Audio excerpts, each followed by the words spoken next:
Hi, we'll start. The slide is visible, right? Yes, sir. So we'll continue the discussion on method of characteristics, which is a numerical method. And because of that, it directly targets the governing equations. Governing equations under the assumptions which are implicit to the formulation, like steady. What we are considering here is steady compressible flows, and also for the explanation of the method, we'll follow the 2D equations. In fact, it's applicable to 3D as well, though it's more convenient to explain for the 2D case. So steady compressible Euler equations. Euler because we are not considering the viscosity. So the domain of application is obvious from the assumptions themselves. It's applicable for compressible flow, Euler equation, steady, and we'll soon see that it can be applicable. It applies, or the method exists only for supersonic and hypersonic flows. The method of characteristics being a numerical method. Numerical means we are going to, as you do in CFD. Actually, people call this as an SCFD approach. As you do in CFD, you will discretize the domain.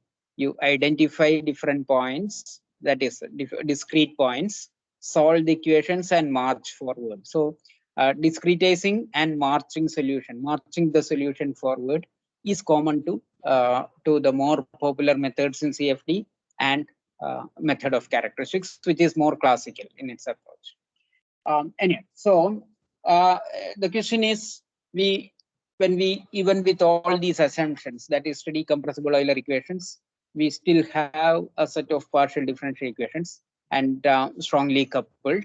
So we don't have any means. So we need to resort to numerical means to solve them. But then the question is, how do we approach that in the method of characteristics? So as I mentioned, it's a marching method, and the marching takes place in a specific direction, which is referred to as the characteristic direction. I guess we have discussed this picture. This slide, I guess we have. Anyway, I'll just carry forward from here.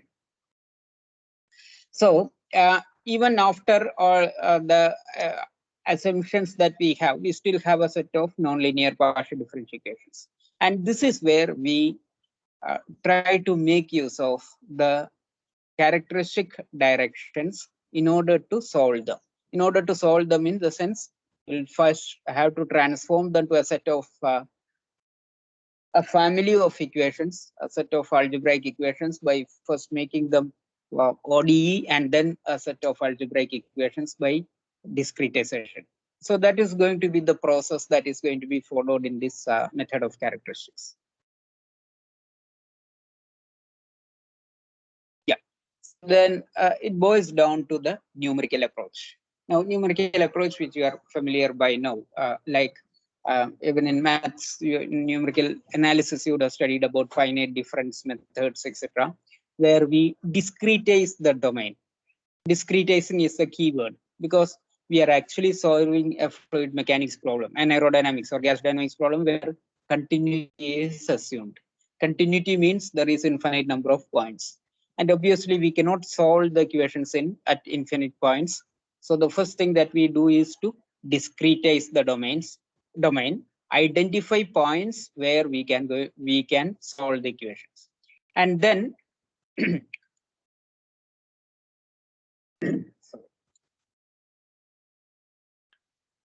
then we march forward, or we carry forward the equations or the solutions from one point to another, one cell to another, by using the Taylor series expansion, like the one that is shown here. This is by now, this is familiar to you.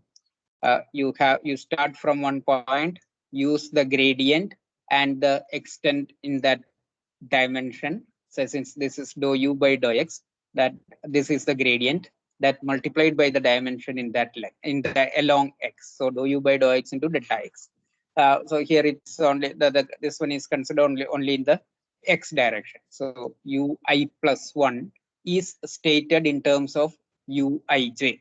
Sorry, ui plus 1j is stated starting from the value at uij. So if you know the value at u or at uij, and how can you calculate the next point? By knowing the gradients is the question here, or that's a method which is based on the Taylor series expansion. So dou u by dou x into delta x, dou squared u by dou x squared multiplied by delta squared by 2, etc., etc. And as we usually do, the delta x will be treated to be very small. That is, we will try to have very fine spacing of the data points or discrete points, so that delta x will tend to 0, and obviously delta x squared, etc., will tend to be very small, and the higher order terms can be neglected. So that's a common method. That's a common approach used in all discretization based schemes, and same way is followed here in the method of characteristics also.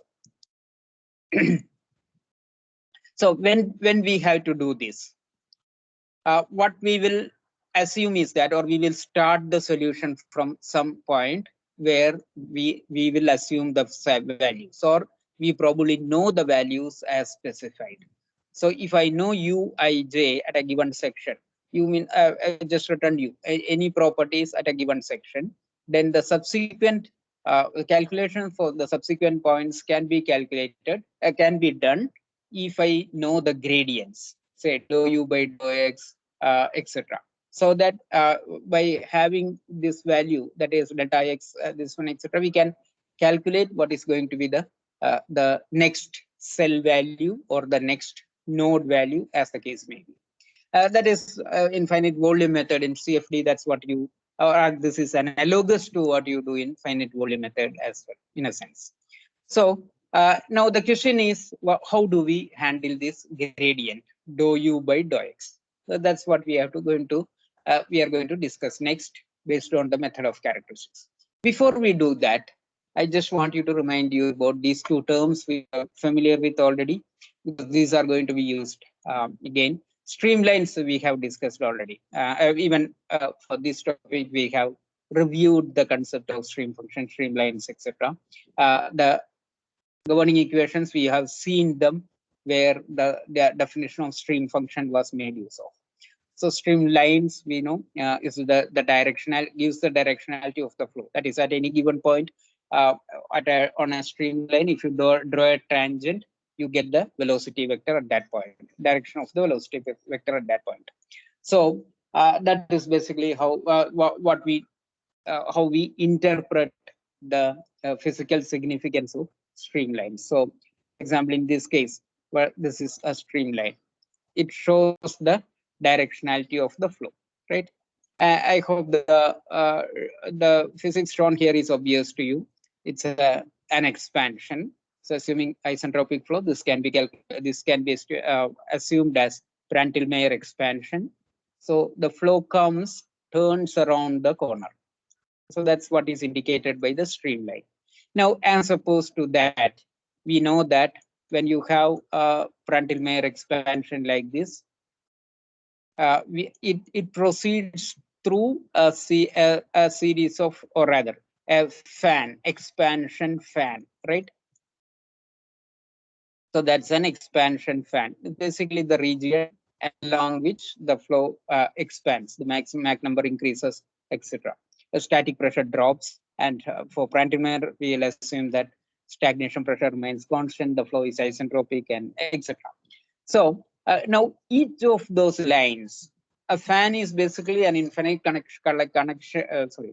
collection of, or infinite occurrence, a subsequent occurrence of Mach lines, right? So that's this one, how we compose, or how we construct a Prandtl-Meyer expansion fan. Each of them represents a Mach line.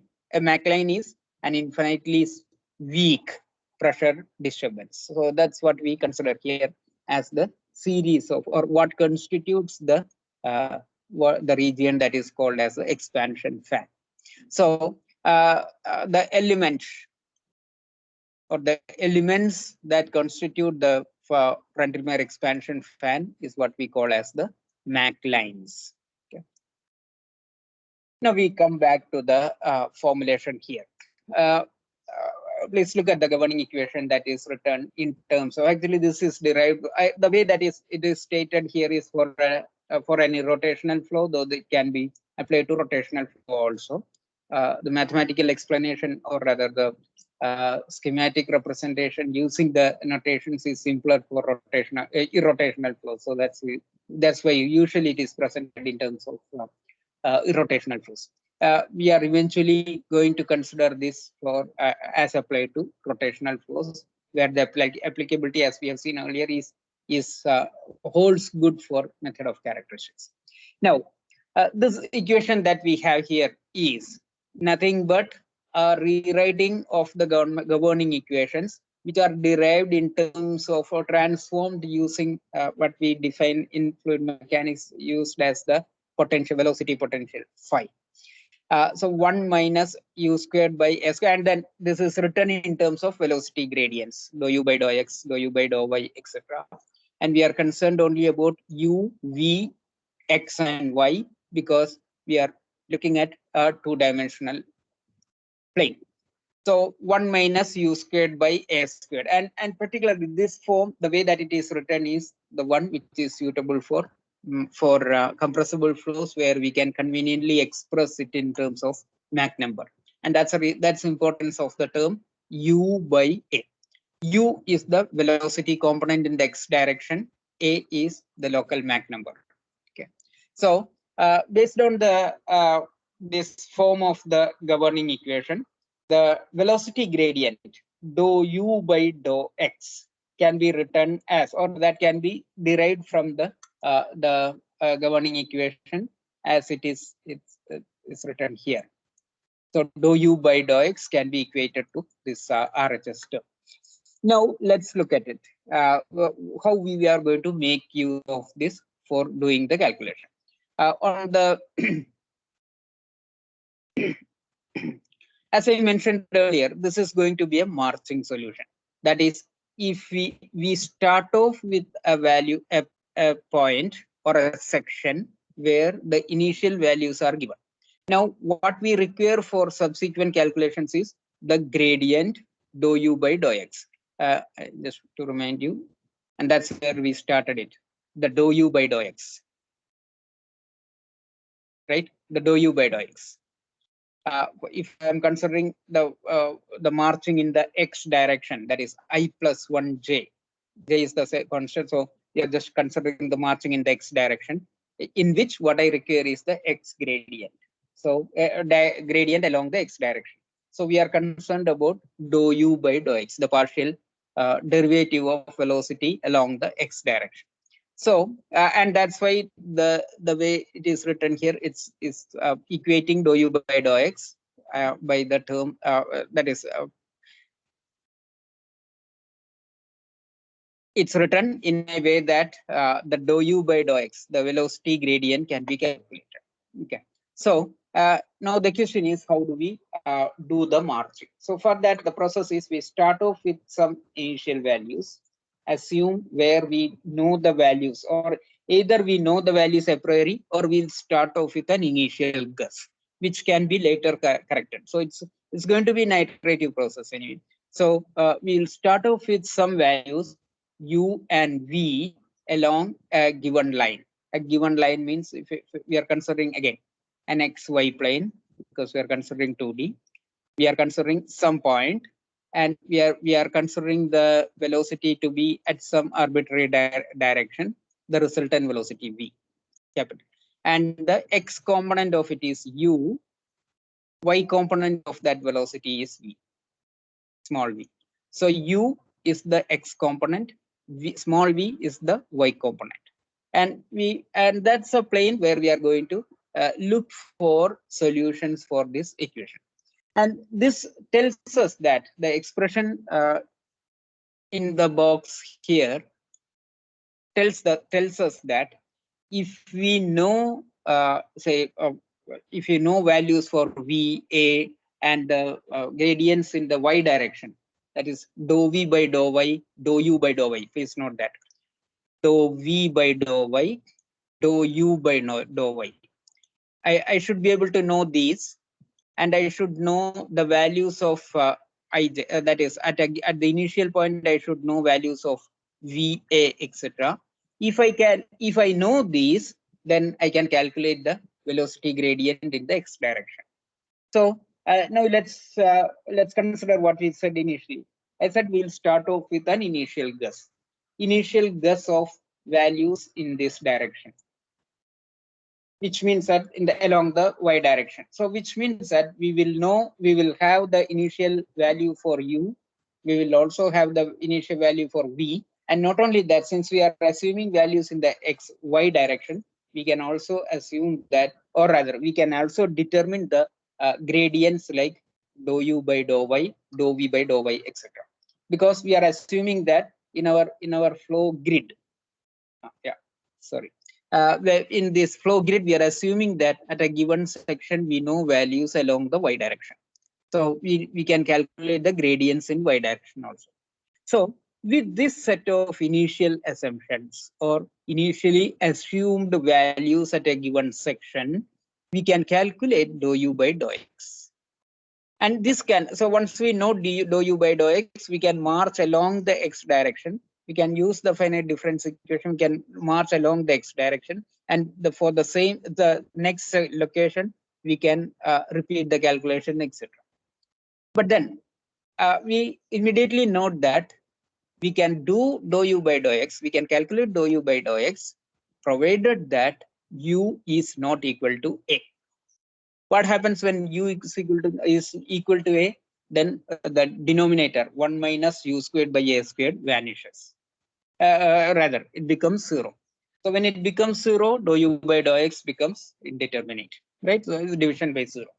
So the gradient, velocity gradient along the x direction can be calculated, provided u is not equal to a. So the u is equal to a, the direction along which u is equal to a is a direction in which the velocity gradient is indeterminate. Okay, I repeat that. From the framework of these equations and based on the arguments on its finite difference discretization, we can say that we will, if you start from an initial set of points or the initial set of values at a given section, we can march the solution along the x direction, assuming the values of gradient at the initial section along the y direction. This is possible provided I can have a finite value for the expression on the right hand side. But then the right hand side has a denominator 1 minus u squared by a squared, which means that it will not have a finite value when u is equal to a. So the calculation that we mentioned works for all values except when u is equal to a. What do I mean by u is equal to a? The x component of velocity, u, the x component of velocity at a given section, or rather the streamwise, or it's better to say x component. The x component of velocity is equal to the local sound velocity at a given point. So if you have a point or a direction along which the component of velocity is equal to the Mach number, is equal to a, the sound velocity. Basically, what it means, the Mach number is 1. I should not say Mach number is equal to 1. Mach number based on the x component of velocity. It's not capital V by a.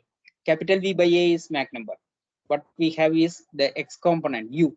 X component divided by a is equal to 1, or when u is equal to 1, we cannot, the velocity gradient in the x direction will be indeterminate, is what we see from this formula.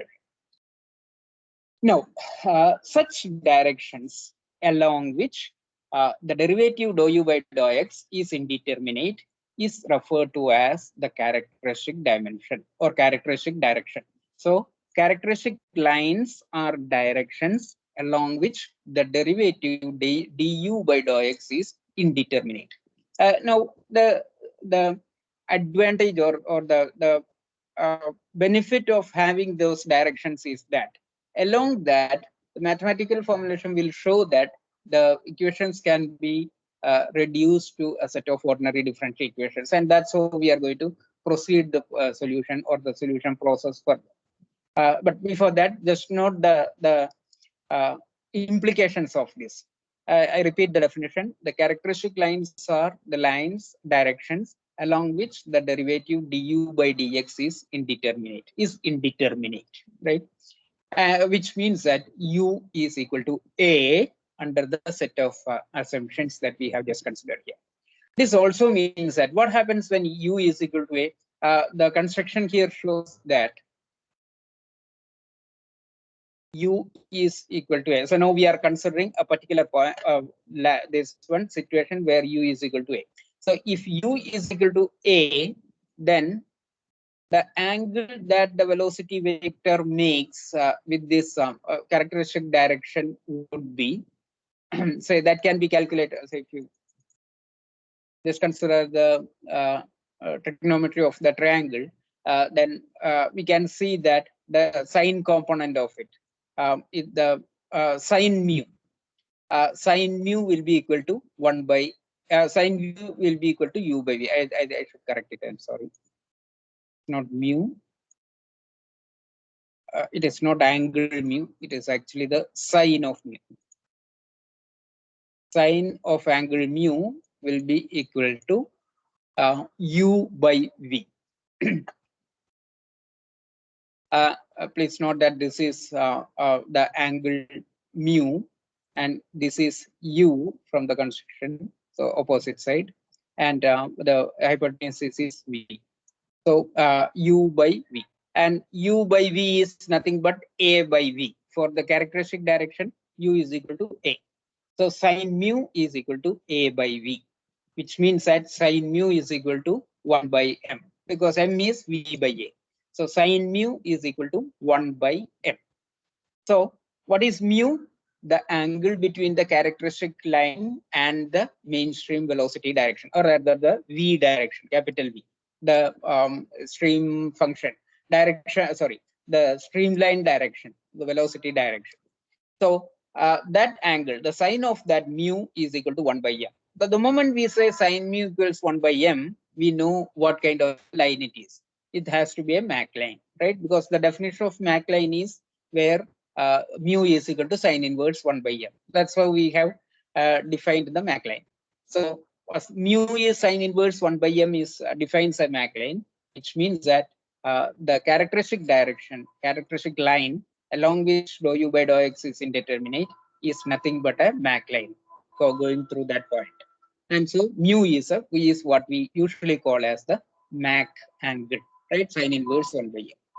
So then in the light of this, we can state that a line that makes Mach angle with respect to the streamline direction, which is basically the direction of v, and at a given point is also a line along which dou u by dou x is indeterminate. That is, the derivative of u is indeterminate, and this is the set of lines, this is the set of directions that we call as characteristic directions or characteristic lines. And these kind of directions and lines exist only for supersonic flows and hypersonic flows. So the method that we are talking about, the method of characteristics, applies only for supersonic flows and hypersonic flows.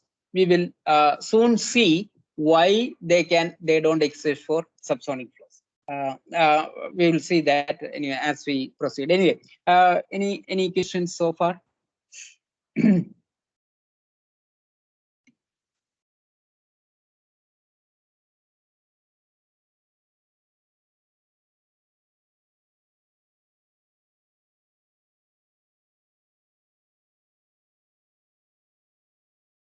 Okay, so we'll proceed. So what we discussed so far is the mathematical foundation or the mathematical approach, which helps us identify a set of directions, a set of lines or directions along which the velocity gradient will be indeterminate, and eventually the equations can be transformed to ODE, etc. We'll see that. But then that those directions, identifying those directions is what we call as the what we have reviewed so far. Now we proceed on to so what. So what to do further? That is, what if we are able to identify those directions? How are we going to make use of them to solve for the flow? Is what we are what we will quickly go through here. So that is what I've just put here as the solution method. Before I go to that, remember we are talking about a marching method. We are talking about an iterative method which will be based on a marching solution. So as I stated in the beginning, we are going to have a discretization of the domain. So as shown in those two cases, one on the left hand corner and the right hand, this and this. This is obviously an external flow. Actually, this is a hypersonic flow. Hypersonic flow past a body, a blunt shaped body, a blunt nosed body, and this is obviously an internal flow that is a CD nozzle, a convergent divergent nozzle. So this both are so this is actually a supersonic Mach number application. So it could be hypersonic also. And what is shown here schematically is specific to a hypersonic flow. It could be supersonic as well, but this is actually an experimental configuration where the measurements were done at hypersonic. So we are in both cases. What is shown there is what we call as the flow, the net, that is the distribution of discrete points or cells, etc. So that's basically what shows the discretization of the domain, which is going to be the core, which is going to be the tool by which we are going to solve the system of equations. So the first step is in the given flow field, identify the characteristic lines. And we know the characteristic lines are those where the gradients are indeterminate. We have just mentioned about velocity gradients. In fact, other gradients also, dou p by dou x, dou u by dou y, etc., they are also indeterminate. So in the flow field, we will identify a set of lines where the gradients of the properties and not the properties themselves, say p, u, t, etc., they are the properties are continuous. So we are not talking about shock. Remember, when you have a Mach line, or as we just reviewed the Prandtl-Meyer expansion, the properties are continuous along them, unlike the shock. When you have a shock, there is a jump, right? So there is a discontinuity. Whereas in these, what we have all that we are saying is the gradient of velocity in the, or gradient of properties in the various directions are indeterminate, but the properties themselves are continuous and determinate. Okay, so p, rho, t, etc. are continuous. So that's the first point. Second is now we have the partial differential equation that we have seen, and when mathematically it has been shown that along the characteristic lines, these partial differential equations boil down to get transformed to ODEs. ODEs, so of the ordinary differential equations. So if I have a large number of characteristic lines, at any given point, I'll just go back to this. Here, when I mentioned first about considering a point and saying that such and such direction will be a characteristic direction, I just arbitrarily fixed a point, which means that it could be any point. So at any point, I can identify a characteristic line passing through it, or I can identify a characteristic direction along which the partial differential equations can be changed to, or can be transformed or reduced to ordinary differential equations, which in turn means that in the flow field, I can identify several characteristic lines, very continuous, closely spaced characteristic lines, at which at each point I can say that yes, the flow is going to be, the governing equation is going to be along each of those lines. I can say that the governing equations will become ordinary differential equations. Now, if I identify such characteristic points or characteristic lines and suitably placed points, then I can solve those ordinary differential equations by the method that we have just seen, that discretization method, Taylor series expansion, etc. And then once I solve them, I have the set of solutions at a given point or given section. And then the process can be marched along the direction of the flow. So these ODEs, which are reduced forms of the partial differential equations for the given characteristic directions, is referred to as compatibility equations. So compatibility equations is the terminology used to describe these ODEs, which are reduced forms of the partial differential equations along the characteristic directions. And these compatibility equations can be solved by the matching process, by the step-by-step process along the characteristic lines, starting from an initial section where we assume the points to be known, the properties to be known, and then march forward along the flow direction, downstream the direction.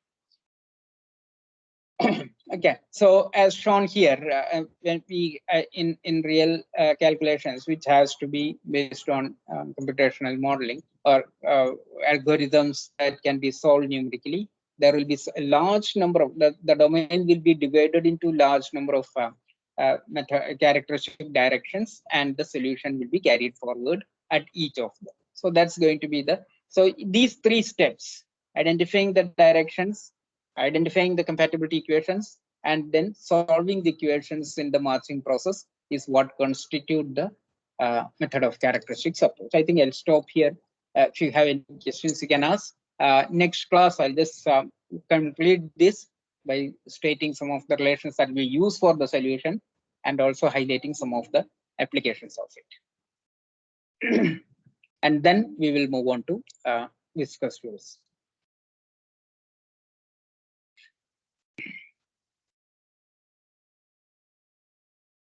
The advantage of method of characteristics, I think I mentioned earlier, we are actually now looking at the governing equations themselves without simplifying them by assumptions like just being constrained by the surface inclination or the small perturbations, etc.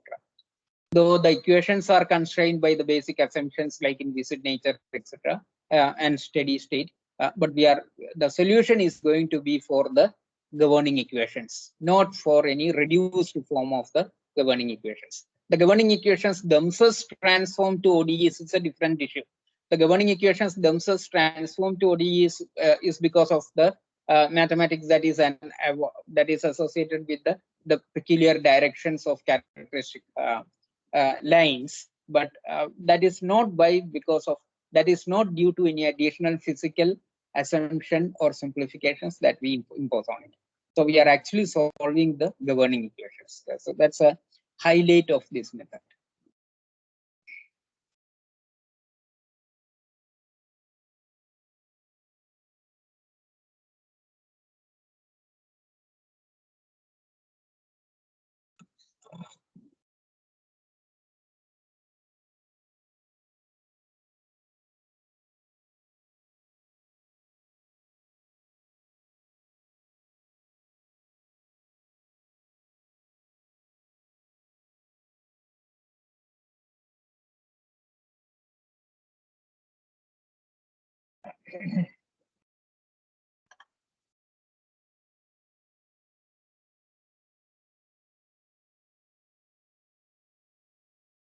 Okay, if no questions, we'll stop here today. We'll meet in the next class. Thanks to all of you. Bye. Thank you, sir. Thank you, sir.